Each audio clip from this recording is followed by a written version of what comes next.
Hi there, I'm David Campy with Entertainment Weekly. Thrilled to be with you all here at the 2021 Sundance Film Festival for the first time, wherever you may be in the world. This panel is co-hosted by the NRDC, an international nonprofit environmental advocacy organization, and Entertainment Weekly. We're focused on the elevation of the films and the filmmakers that are addressing the most pressing social issues of our time. Today's panel features three fantastic Oscar contending actors with films screening at the festivals. They are Demián Bichir from the film Land, Daniel Kaluuya from the film Judas and the Black Massiah, and Katherine Waterston from the film The World to Come. Hi, everybody. Hello. Hey, How are you? David. I'm well. I'm sad not to be all cozied up in Park City right now, but I suppose this is the next best thing, doing this virtually. How's everyone doing today? Pretty good. Yeah, Considering. Hanging in? Yeah. This is an interesting year for Sundance and awards movies because normally these films are not necessarily premiering at Sundance, so it's a bit of a different vibe. But all these movies are so fantastic, and you guys are all great in each of them. And I wanted to start really with a basic sort of, why did you take on this project, and who do you play? And Daniel, I'll start with you.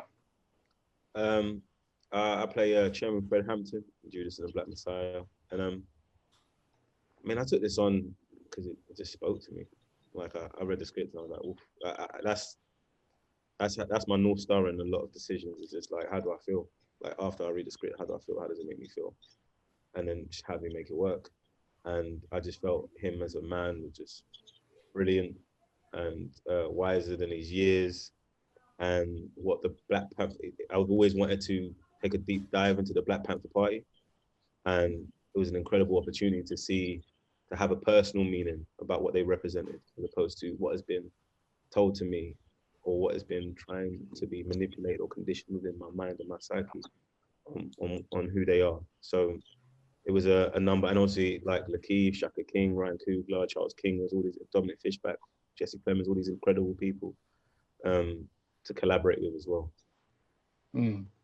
Katherine, I'll go to you next. Yeah, just listening to Daniel, it's kind of always the same thing, right? Like, do you think it's good? Does it get you excited? I don't know that it's that complicated, really, the process. But I think there were a couple of things on the first page of the script for The World to Come that got me really, really got my attention. And so that struck me, because it was just the first page. One of them was a line of voiceover that I don't think made it into the film. And the line was, at night, I often wonder if those who have been my intimates have found me to be a steep hill whose view does not repay the ascent. And I was quite struck by that. It was clear on the first page that this was a woman of sort of no prospects and very little means. And she was kept up at night, not by what she wasn't getting from life, but a concern about what she was and wasn't giving. And that was really interesting to me. And then, the rest of it was just, I guess it also appealed to me a sort of task of kind of playing two roles because of the voiceover. It was kind of like a different character. There was such a gulf between the person she showed the world and what she felt inside. And that seemed like an interesting challenge as well. Demián? Yeah, we're always looking for some type of different avenue to, explore different things. And very rarely you find the human experience combined with a great role and a solid script. Many times you have to say no in order to let the good things come. And when I found out that this was Robin Wright's first feature, I was just excited to meet her when they offered me the script, and which I found very solid and very powerful. I was just very, very happy to have that chance to meet with her and just talk. You know, I've been a big fan of her work for many years, and it was a very easy encounter.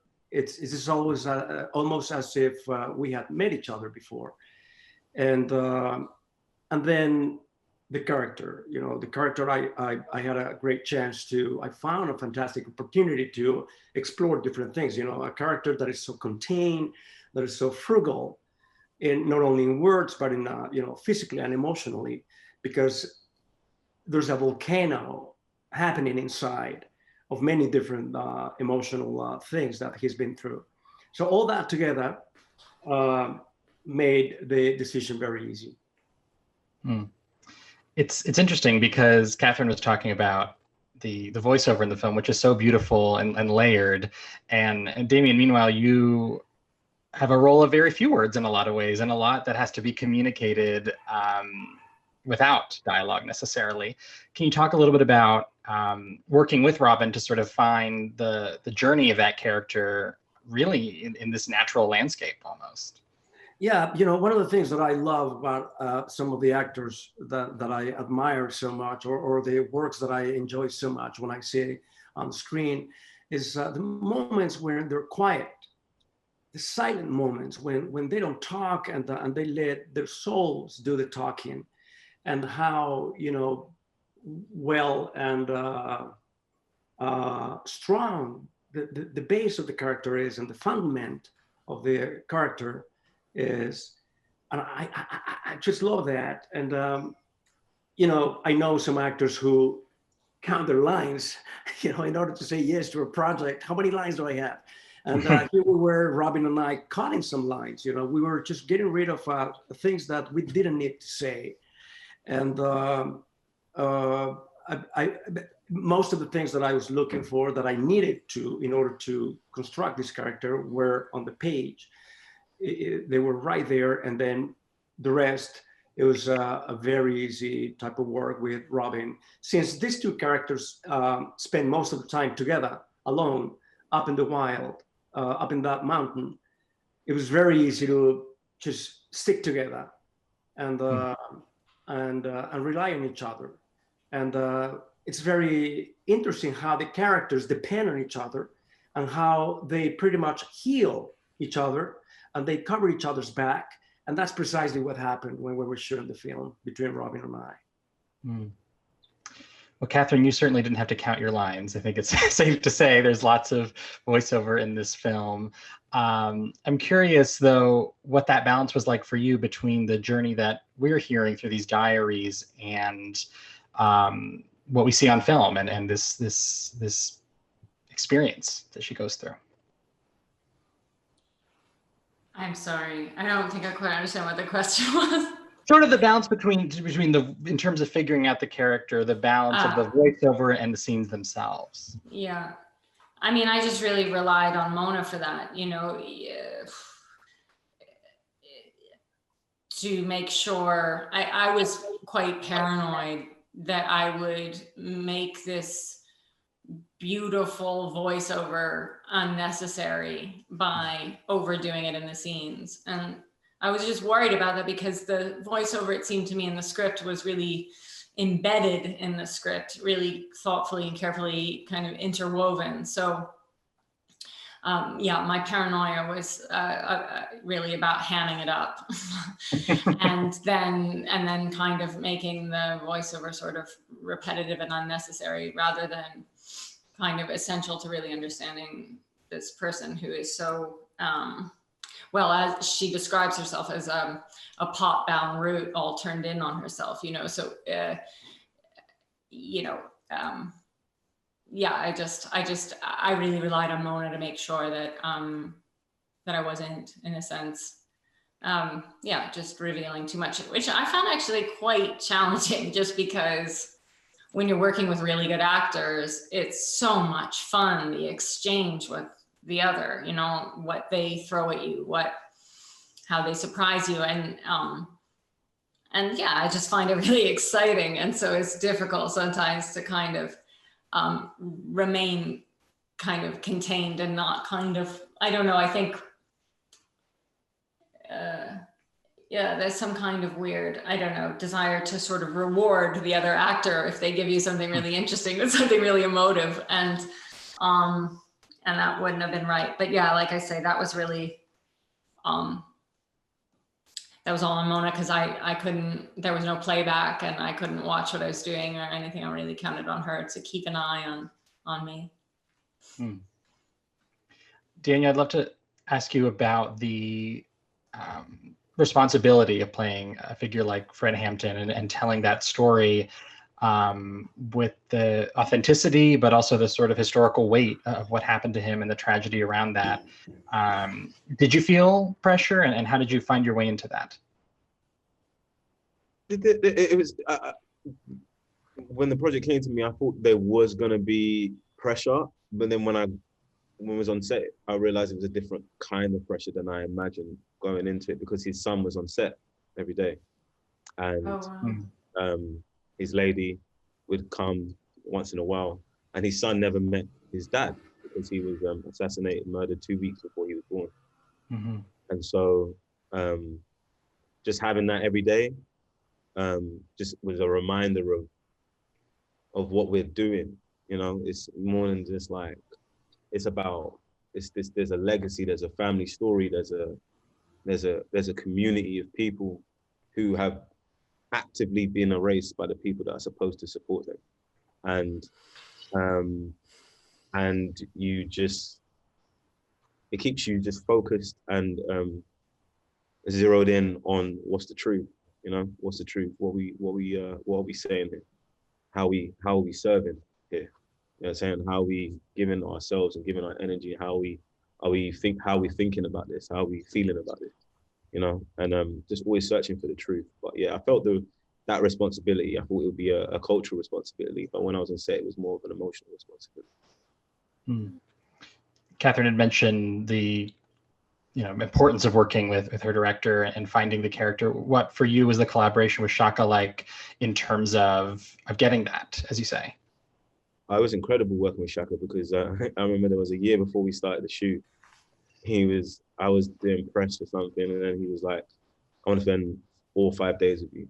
And we just spent 4 or 5 days, and I just said the speeches, the actual speeches that Chairman Fred said during that time. And and then we would record it, and we were trying to find the voice. We were looking for the voice and looking for what the voice meant, how he heard it, how I felt it was. And it was such an incredible experience, because it was a place where you can just play and just explore and kind of just just be brave enough to go to a certain way, go, oh, that's not it, or go really caricature, really impersonating, and go, okay, that's why we're not going in that direction. And it was amazing. And then in terms of the script, he's just so collaborative, and he's the kind of guy of like, it doesn't matter who, the best idea wins. So it's like, he was just kind of shepherding those ideas and creating a safe space for us to really hit and nail certain scenes. These are all films in various ways concerned with social justice and the human experience. And Demian, I want to start with you on this question, because I think in Land, it's perhaps the subtlest. There are reveals that come later in the film, but there are, experiences between yours and Robin's characters relating to grief and tragedy. And I'm wondering what that part of the story, how that spoke to you, and being a conduit to tell that kind of story. It was all that. When I was referring to what I found on the script, a big part of that is how we human beings deal with loss and grief. I found that very powerfully written. I think we all have gone through some kind of loss, and me having experienced that very recently. It was like a healing type of experience. My agent was a little bit concerned by sending the script to me for obvious reasons, and but I think what we do as human beings is that we face our own ghosts, our own pain, and our own suffering, and our own we try to expiate, those demons in many different ways, and art plays a big role on that.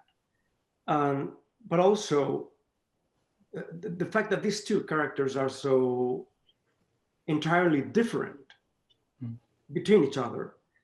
That's, I think, it's a very timely representation of what we're living right now, because this is our chance to really care for each other, regardless of who you are and where you're coming from, and that's beautifully put in this film, because these two human beings couldn't be more different, and they are there for them. And being up in those mountains, nature has such a powerful healing properties.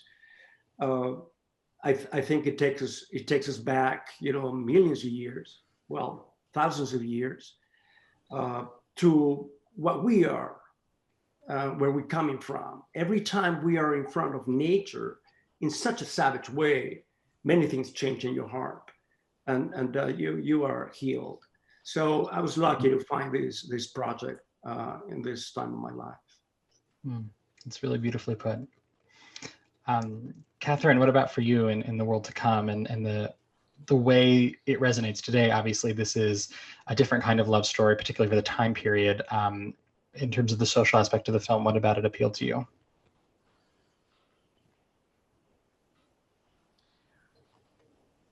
I tried to do a little research when I started working on the script, and I found that there was just no written document that I could find about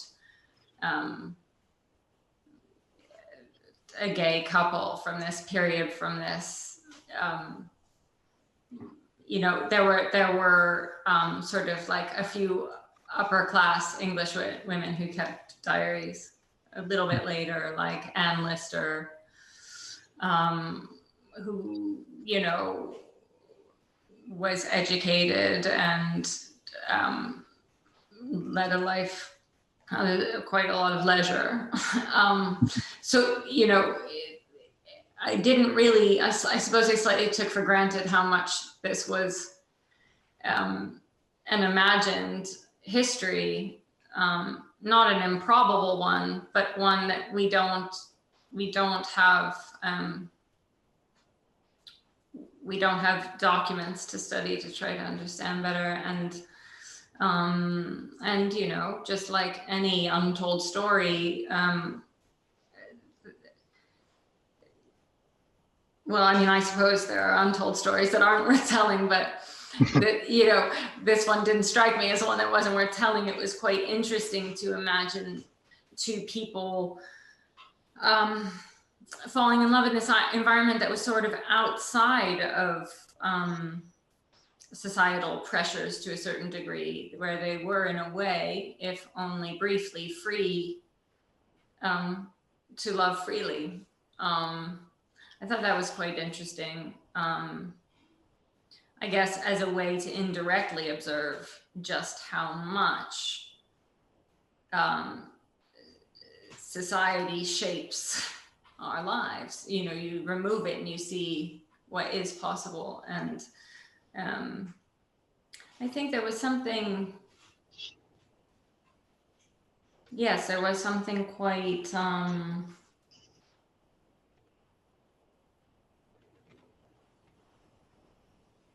in a sense, it struck me as a sort of story of the past about a potential vision of the future that isn't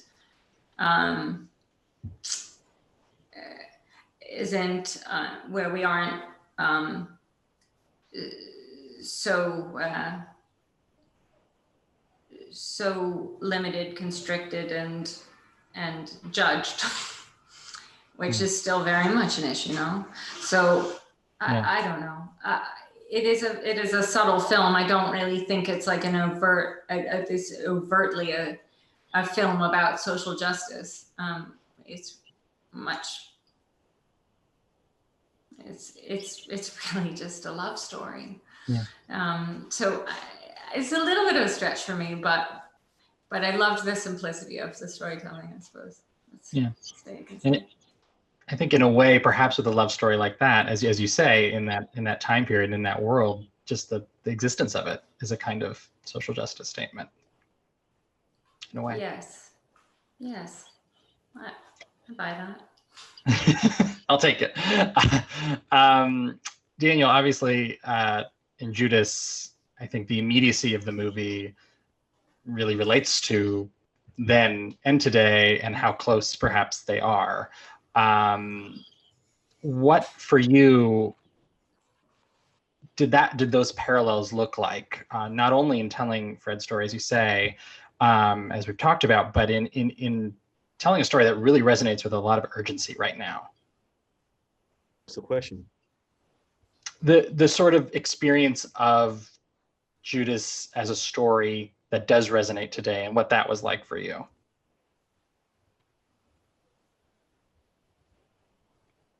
Yeah, I mean, I enjoy telling the truth. And I just move through that. And then if I don't see myself like I'm in the industry, I'm in the real world. I'm living my life, and I'm talking to my peoples in my life, talk about what they care about, what's hurting them, what's loving, what they're loving, and then I'm a summation of that. And then when a script comes to me, if it moves me, it's because I'm living in the world, and I just tell the truth of that, be honest about that, and then and the fact that it stirred me in this particular moment in my life is just it what stirred me. And yeah, there's parallels. There's definitely parallels, and because things haven't been addressed and things haven't been acknowledged and things haven't been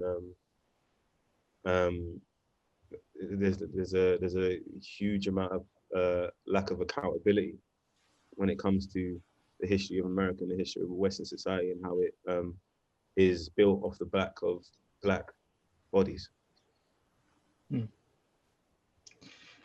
The dynamic between your character and Lakeith Stanfield is so fascinating. And it's interesting because each of you sort of have this great duo in your films. Daniel, what does a scene partner like Lakeith give to you as an actor, and how did you find working with him? Obviously, of course, you worked together before, so a bit of a reunion there. Man, Lakeith's just like someone that's just so committed, you know? He cares. We can swear, right? We can swear? He gives a like. gives a you know what I'm saying? And it's always nice to work with people that give a and we're putting our hearts in the line. You know what I'm saying? We're giving our bodies and our hearts and go, yo, this is how we see things. This is how we feel things. And to have someone that understands the investment of that and is investing as much as I feel I'm giving is always like a kind of, it just feels safer to give yourself, you know what I'm saying? And give your ideas and give how you feel about things. And he's just brilliant, you know what I'm saying? He's just so like in every way, like in his character in Get Out and his character in Judas, they're kind of two different people. He's playing two people in Get Out, you know? It's like there was like a double consciousness. Yeah. And he made it, but it's like and with Judas, you really saw with him how like the script asked for more of him, and there's more there. Like if you ask Lakeith more, he'll give you more, you know? And you just keep asking what question are you gonna give him or ask him, you know? So it's always incredible working with people that inspire you. Demián, what about for you? You talked a little bit about, of course, working with Robin. I'm curious about the balance maybe between Robin as the director and Robin as the actor. Well, you know, that alone meant a lot to me when I just wanted to be a part of that, because I think it's a crucial moment in her career, and we need more female directors. You know, this is still a man's world, and it was fascinating to see how she commanded this 150 people ship so easily and so gracefully. And how she, you know, switched hats from directing to acting very easily. she says that, you know, she also says that she knew it was going to be a joy, but you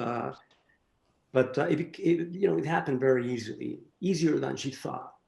And I have worked with actor directors before, with Tarantino and now with George Clooney. And I directed my first film, which will be out soon. And I also acted in it. Brad Pitt didn't want to do it, so, you know, I had to do it. Yeah. And the character speaks Spanish and English, so he only speaks English. So, and it was easier than I thought. You know, it's that I think there's a director in every actor, and we pretty much know. And the best part of actor directors is that they know what we actors hate and love. And they know, you know, and you know, it's not a surprise that that's similar to all the heavyweights that I had the fortune to work with before. That's how Ridley Scott works, you know. That's how Tarantino works. That's how Steven Soderbergh functions. You know, they don't complicate things. You know, they move very easily and very quickly, and they just give you all the tools you need to perform your best. Hmm. Is there something you learned from Robin about that balance of working in front of and behind the camera on the same movie? Yeah, no, totally, absolutely. And you know, you need to be a smart human being to create art in general. She's such a clever lady.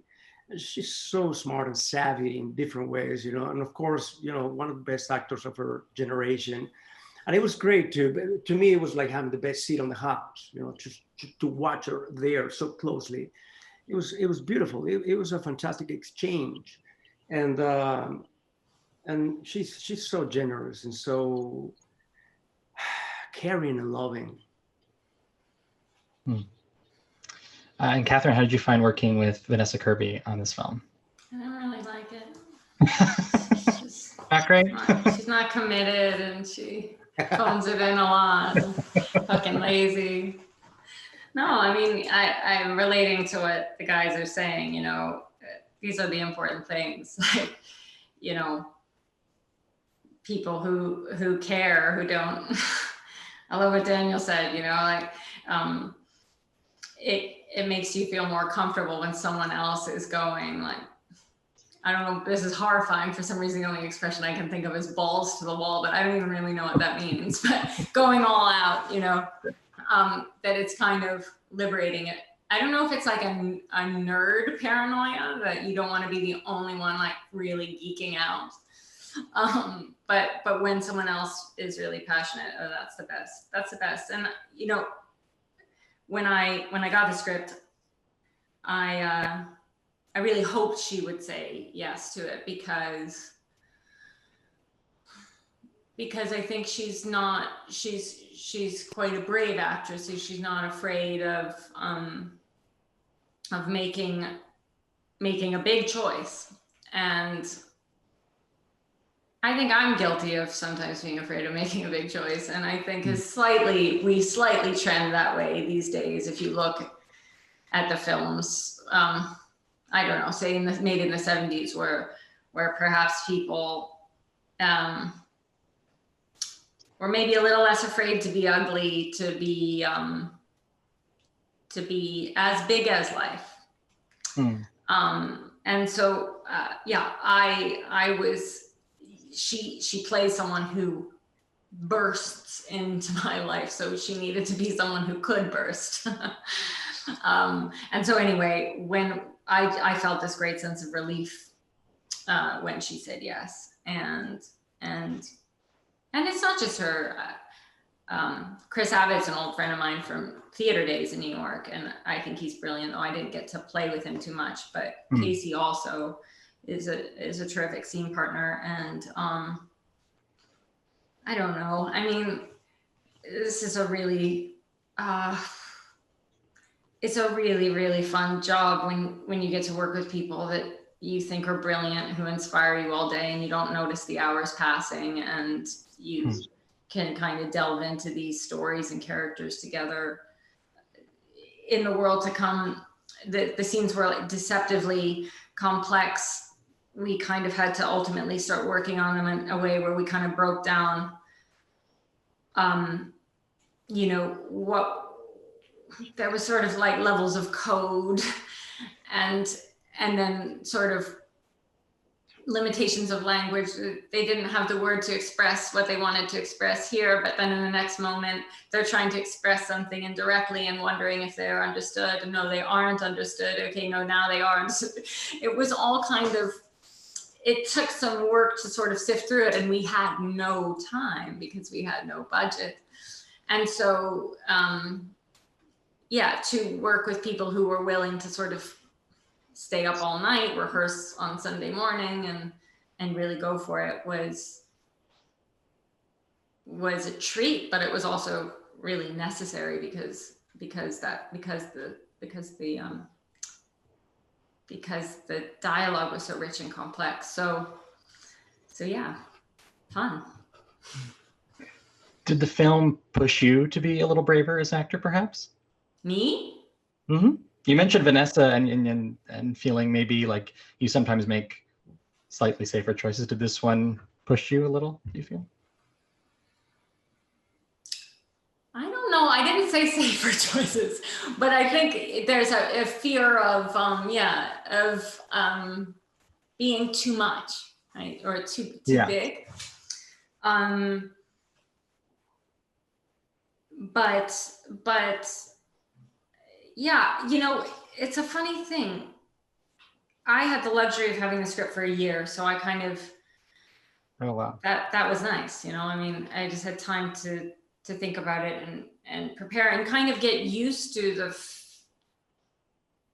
what the script was going to ask of me. When I watch other people's performances, like Daniel, I just saw your film. When I watch your first speech in the film, like I watch other actors and I think I would have been crapping myself that day in front of that crowd and having to do, and of course, I mean, I'm an actress, I should know this. You probably didn't do that your first day at work, but watching it, I think like, oh my God, you know, that must have been so nerve-wracking. But for the work that we have to do, we have the luxury of being able to prepare for it and wrap our heads around it and, you know, face it. And then it doesn't feel so terrifying. And like everybody's saying, it's not a solo race. Like we have these collaborators and we hold each other up. So yeah, I mean, I'm sure I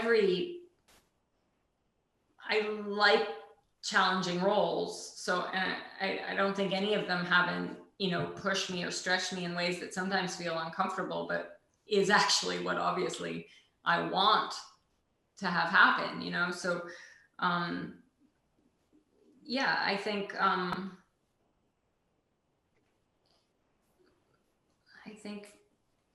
it's probably a question I'll be better at answering in 5 years because it's just a little too close to know exactly what I learned from this project. But it was a profound experience for me, that's for sure. Demián, with Land, what was it like filming in the elements as you did? I had spoken to Robin a little bit about the film and how she sort of had to pick out different seasons. And of course, you kind of step into the movie as a kind of her guardian angel almost at her lowest moment. That alone was a big challenge for me. I'm a tropical fish, so I don't do well under extreme temperatures, and that was big. And also, as Catherine's film, this is also a very low budget film, so we only had 29 days to shoot the entire thing. Of course, it helps when you grow up making films in Mexico, because that's how every film is made. Sure. So we're trained for anything.